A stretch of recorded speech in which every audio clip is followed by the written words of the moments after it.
මරණ දඩුවම නියම වෙච්ච අපරාධකාරයින්ව එල්ලලා මරණ එක හොඳයිද නරකයිද කියන සංවාදය ඔන්න ආයෙත් ලංකාවේ පටන් අරගෙන තියෙනවා.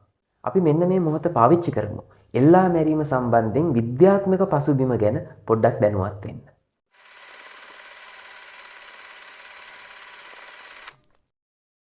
අතීතයේදී මිනිස්සුන්ට මරණ දඩුවම දෙන්න විවිධ ක්‍රම භාවිතා කළා. ඒ අතරින් ගොඩක්ම ප්‍රසිද්ධ ක්‍රම තමයි හිස ගසා දැමීම, ඒ වගේම උල තැබීම. වර්තමානයේදී මිනිස්සුන්ව විදුලි පුටුවේ වාඩි කිරීම හරහාත් මරණ දඩුවම ලබා දෙනවා. ශ්‍රී ලංකාවේ සහ තවත් බොහෝ රටවල් වල අතීතයේදී මිනිසුන්ට මරණ දඩුවම දෙන්න එල්ලා මැරීම භාවිතා කළා. අපි දැන් බලමු එල්ලා මැරීම හරහා මිනිසෙක් මරණයට පත් වෙන්නේ කොහොමද කියලා. එල්ලා මැරීම ආකාර දෙකකට සිදු කරන්න පුළුවන්. එකක් දිගු වැටීම, අනිත් එක කෙටි වැටීම. දිගු වැටීම කියන්නේ ටිකක් ඉහළ උසක ඉඳන් පහළට වැටෙන්න සලස්වනවා. කෙටි වැටීම කියන්නේ ඒ තරම් උසක් නෙවෙයි, සාමාන්‍ය උසකින් වැටීමට සලස්වනවා. මේ දෙකේදී මරණයට හේතු වෙන කරුණු එකිනෙකට වෙනස් වෙන්න පුළුවන්. අතීතයේදී ගොඩක් භාවිතා කළේ ওই දිගු වැටීම කියන එක. ඒ කියන්නේ ටිකක් ඉහළ උසකින් වැටෙන්න සලස්වනවා. ඒ කියන්නේ බෙල්ලට තොණ්ඩුවක් දාලා මේ විදිහට බෙල්ල හිර වෙන්න තොණ්ඩුවක් දාලා ඉහළක ඉඳන් වැටෙන්න සලස්වනවා. එතකොට මොකද වෙන්නේ? මේ එන වැටීමත් එක්කෙන ගැස්මට මේ සුෂුම්නාව, ඔයගලගේ මොලේ ඉඳන් පහළට කුඳු යට පේලිය දිගේ සුෂුම්නාව කියලා එකක් ගමන් කරනවා. අන්නේ සුෂුම්නාව කැඩිලා යනවා. ඒ හරහා මරණයටපත් වෙන්න පුළුවන්.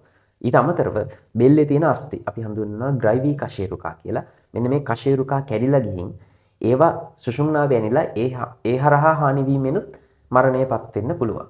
ඒ කියන්නේ අතීතයේදී එල්ලලා මරපු ගොඩක් අය සුෂුම්නාව කැඩිලා ගිහින් තමයි මැරෙන්නේ. හැබැයි කවුරු හරි අපරාධකාරයෙක් මේ බෙල්ලට ව්‍යායාම එක්සර්සයිසස් කරලා බෙල්ල ශක්තිමත් කළා කියලා හිතන්නකෝ.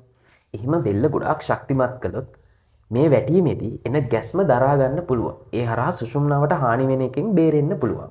අදටත් ඔයගොල්ලෝ දැකලා ඇති ඔය ශැලුයින් ටෙම්පල් වල එහෙම ආමුදුරවරු බෙල්ලෙන් එහෙම ලණුවක් දාලා බෙල්ලෙන් එල්ලිලා භාවනා කරන ඉරියව්වෙන් ඉන්නවා. ඒ කියන්නේ ඒ තරමට ඒගොල්ලෝ එක්සර්සයිස් කරලා බෙල්ල ශක්තිමත් කරලා තියෙනවා. එතකොට දැන් බෙල්ල ශක්තිමත් කරපු එක්කෙනෙක් මරුණා වගේ බොරුවට සුෂුම්නාව යා කැඩිලා නැහැ. මරුණා වගේ බොරුවට ඉන්නවා. ඊට පස්සේ මිනිහ බෑවට පස්සේ නැගිටලා යන්න පටන් ගන්නවා. මරණ දඩුවම දුන්නට පස්සේ එයා මැරිලා නැහැ කියලා ආයිසරයක් එල්ලන්න බෑ. නීතියේ හැටියට එහෙම බෑ. ඉතින් මේ විදිහට සියලුම අපරාධකාරයෝ බෙල්ලට ව්‍යායාම කරලා බෙල්ලේ පේශි ශක්තිමත් කරගෙන එල්ලලා මරද්දි සුෂුම්නාව කැඩෙන එකෙන් බේරුණොත් එහෙම ඒගොල්ලෝ යම් වෙලාවක් එල්ලීදී ඊට පස්සේ පල්ලෙහාට බෑවට පස්සේ නැගිටලා ඒ අපරාධයෙන් නිදහස් වෙලා යන්න පුළුවන්. මෙන්න මේක වළක්ව ගන්න. නීති වෙනස් වෙලා තියෙනවා. දැන් සාමාන්‍යයෙන් අපරාධකාරයෙක් එල්ලලා මරනවා නම් ඒ ප්‍රකාශනයේ තියෙන්නේ ප්‍රාණය නිරුද්ධ වෙන තුරු එල්ලා තබන්න කියලා. ප්‍රාණය නිරුද්ධ වෙන තුරු කියන්නේ මැරෙනකම්ම එල්ලලා තියන්න කියන එක. එතකොට එහෙම කෙනෙක් මැරෙන්නේ කොහොමද? මේ විදිහට ගොඩ වෙලාවක් එල්ලලා තිබ්බහම අදාළ පුද්ගලයාගේ ශරීරයේ බරත් එක්ක එන්න බෙල්ල තද වෙනවා. එතකොට එයා බෙල්ල ශක්තිමත් කරගෙන සුසුම්නාව කැඩෙන්නේ නැති විදිහට ශක්තිමත් විදිහට හිටියත් ගෙලසිරවීම නිසා හුස්ම ගැනීමට නොහැකි වෙනවා. ඒ වගේම මොළයට රුධිරය ගෙන යන රුධිර නාල අවහිර වෙලා මොළයට රුධිර සැපයුම අඩාල වෙනවා. ඒක නිසා යම් කාලයක් ගත වෙනකොට අනිවාර්යෙන් මේ පුද්ගලයාගේ මොළය මිය යනවා. ඒ කියන්නේ පුද්ගලයා මිය යෑම සිද්ධ වෙනවා. ඒ වගේම මිනිහ පල්ලෙහාට ගත්තට පස්සේ වෛද්‍යවරයෙක් වෙනමම පරීක්ෂා කරලා ඒ පුද්ගලයා මිය ගියා කියන එකත් තහවුරු කරනවා. ඒ නිසා වර්තමානයේදී බෙල්ල ශක්තිමත් කිරීම හරහා එල්ලා මැරීමෙන් බේරෙන්න කිසිම අවස්ථාවක් නැහැ.